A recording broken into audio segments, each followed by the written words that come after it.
तो आज की इस वीडियो में हम देखने वाले हैं एज डिटर्मिनेशन। तो हमने रेडियो आइसोटोप एज ट्रेसर की एप्लीकेशन देखी थी। उसमें हमने पहली एप्लीकेशन देखी कि रेडियो आइसोटोप का यूज़ कहाँ पे होता है। तो radio isotope is used in the determination of mechanism of chemical reaction as well as these radioisotopes are used to find out the structure of compound। आज हम इस वीडियो में देखने वाले हैं रेडियो आइसोटोप की second application, and this second application is age determinations. तो देखते हैं यहाँ पे कार्बन डेटिंग के बारे में बताया गया है। तो विलार्ड एफ लिबी नाम की जो साइंटिस्ट थे, उन्होंने 1960 में नोबेल प्राइज़ मिला था for developing a highly ingenious technique of carbon dating to develop a highly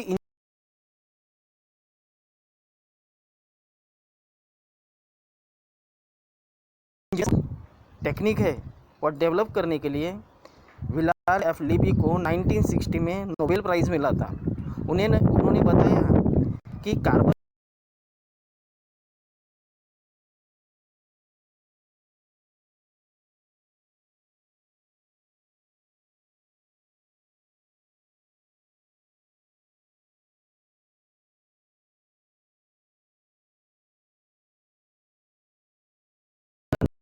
most common और टेरेस्ट्रियल अबंडेंस, यानी कि उनका जो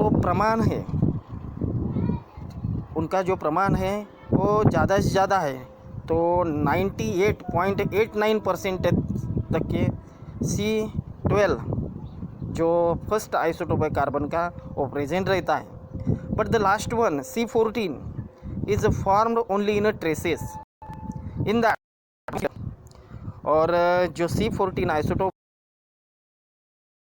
in the atmosphere are which are produced by the cosmic neutron bombardment of on the nitrogen gas. When the cosmic neutron is bombarded on the target molecule like nitrogen, then it produces recoil nucleus like 6C14 with the emission of a proton। यानी कि यहाँ पे nitrogen nuclei पे अगर हमने neutron से bombardment की तो हमें जो मिलने वाला प्रोडक्ट न्यूक्लियाई है वो कार्बन 14 रहेगा और प्रोटॉन एमिशन होगा। तो 6C14 जो आइसोटोप जो न्यूक्लिया हमें मिल रहा है वह रेडियो एक्टिव है, and it undergoes beta rate decay according to the following reaction. So 6 is again decomposed to give 7 and 14 with the emission of a beta particle, that means electron. It is a half-life period in 5568 year. The half-life period of this reaction, half-life period of this is 5568 year. The carbon 14 readily oxidize to, जो carbon का isotope हमें मिलने वाला है वह oxidize होके 14CO2 that means radio active carbon होने वाला कार्बन डाइऑक्साइड बन जाएगा, which get mix with ordinary non radio active CO2। जैसे वो एटमॉस्फेयर में आएगा 14CO2, it is mix with non radio active CO2 present in the atmosphere. वह जो रेडियो एक्टिव कार्बन होने वाला कार्बन डाइऑक्साइड है वह जनरल कार्बन डाइऑक्साइड के साथ मिल जाएगा, and in the process of photosynthesis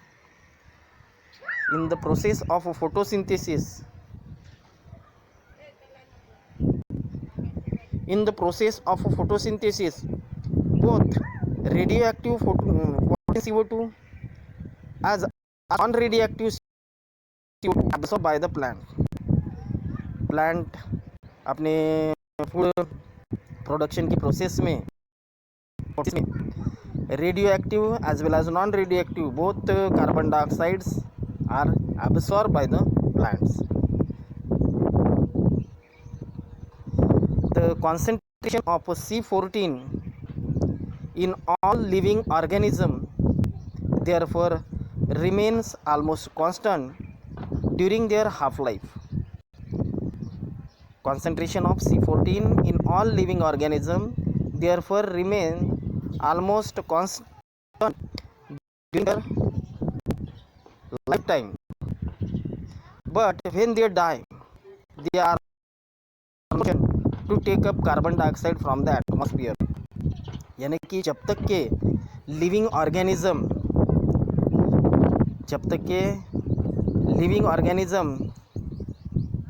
होता है, यानी कि वह लाइव होता है,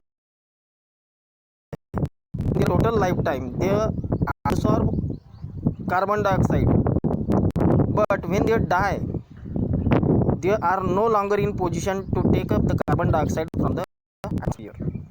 The C14 content which the plant has assimilated during its lifetime, जब तक के प्लांट जिंदा था तब तक के उस प्लांट ने जितना भी C14 और जनरल कार्बन डाइऑक्साइड लिया था वो उस प्लांट में एसिमिलेटेड हो गया. Now begin to decay by emitting beta particle. और जब वह प्लांट डाई हो गया तो उसके बाद वह डिकम्पोज होने लगा by emitting beta particle as shown in the equation 2 above. The decay rate that is just at the time of death of the tree is around 16.1 count per minute. देखो फिर से हम देखेंगे द नंबर ऑफ बीटा रे disintegration that means just at the time of death is around 16.1 count per minute per gram of carbon by carefully measuring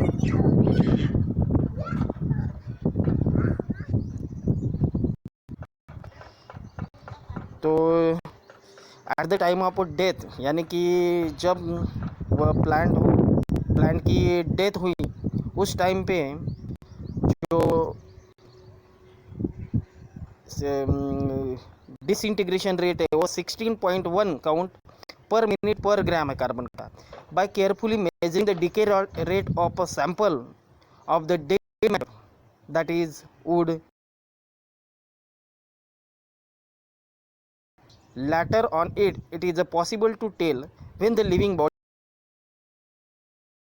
Suppose the decay rate of a sample of wood is found to be n disintegration per minute per gram of carbon. अगर जो हमें would का sample हो या कोई भी would का sample हो, पीट हो या फॉसिल हो, उसका अगर हमें सैंपल मिलता है और डिसइंटीग्रेशन उस टाइम पे उसका डिसइंटीग्रेशन पर मिनट पर ग्राम हम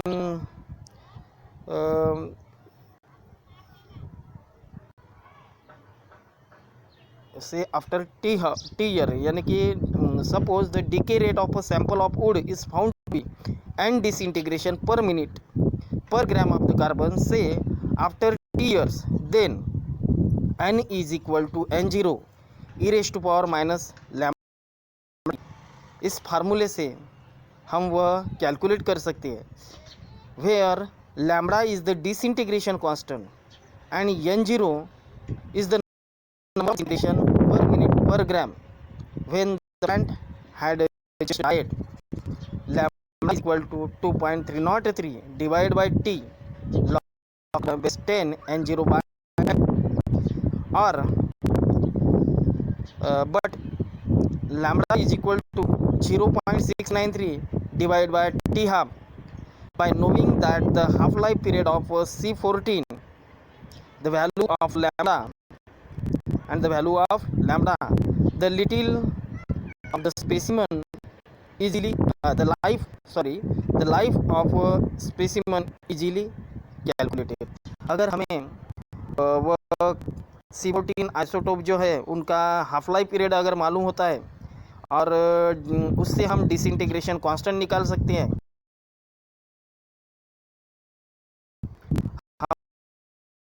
देखो यहाँ पे फार्मूला दिया है lambda is equal to 0.693 divide by T आप। अगर हमें वह C14 आइसोटोप का हाफ लाइफ पीरियड मालूम हो तो हम डिसइंटीग्रेशन कांस्टेंट निकाल सकते हैं। उस डिसइंटीग्रेशन कांस्टेंट की वैल्यू जो डिसइंटीग्रेशन कांस्टेंट के लिए फार्मूला है lambda is equal to 2.303 divide by T log to the base 10 n 0 by n, उसमें पुट करके हम वह जो डेड स्पेसीज डेड जो पार्टिकल जो स्पेसीज होंगी वुड पीड या फॉसिल का हम टाइम निकाल सकते हैं कि कितना टाइम इसको ये जो डेड हुआ है तो इसको हुआ है। तो उसी पे डिपेंडेंट एक प्रॉब्लम दिया तो हम देख लेते हैं। The finite mass of fresh wood gives 15 count per minute. जो फाइनाइट मास है finite mass of fresh wood gives 15 count per minute. Same way of wooden piece gives 11.67 count per minute. यानी कि फ्रेश वुड का 15 count per minute है और museum से हमने एक आधा वुडन पीस लिया होगा तो उसका जो काउंट है वो 11.67 काउंट पर मिनट है। Half life period of radiocarbon is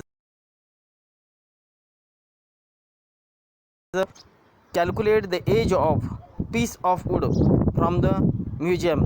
तो जो म्यूजियम में रखा गया जो पीस है उसको कितना टाइम हुआ है तो यहाँ पे दिया गया n0, यानी कि इनिशियली वह जो वुडन पीस है उसमें कितना काउंट मिलता तो 15 count per minute and n be the number of count after time t, so n is equal to 11.67। यहाँ पे t दिया गया है 5730 ईयर। तो हम पहले लैम्बडा कैलकुलेट कर लेते हैं।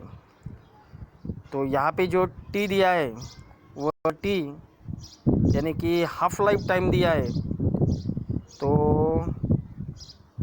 वैसे तो ये t जो दिया है वह t हाफ है, जो दिया गया t है वह t हाफ की वैल्यू है 5730। उससे हम डिसइंटीग्रेशन कांस्टेंट और डीके कांस्टेंट की वैल्यू निकाल सकते हैं by using formula lambda is equal to 0.693 divide by t half. So 0.693 divide by 5730 is equal to 1.209 into 10 raised to power minus 4 year inverse. By taking this value of lambda, if we put this value in the equation, lambda is equal to 2.303 by n by n. By making this formula for t, replace the place of lambda as well as t. So interchanging their position, t is equal to 2.303 divided by lambda log n0 by n. Now put the value of lambda as well as also n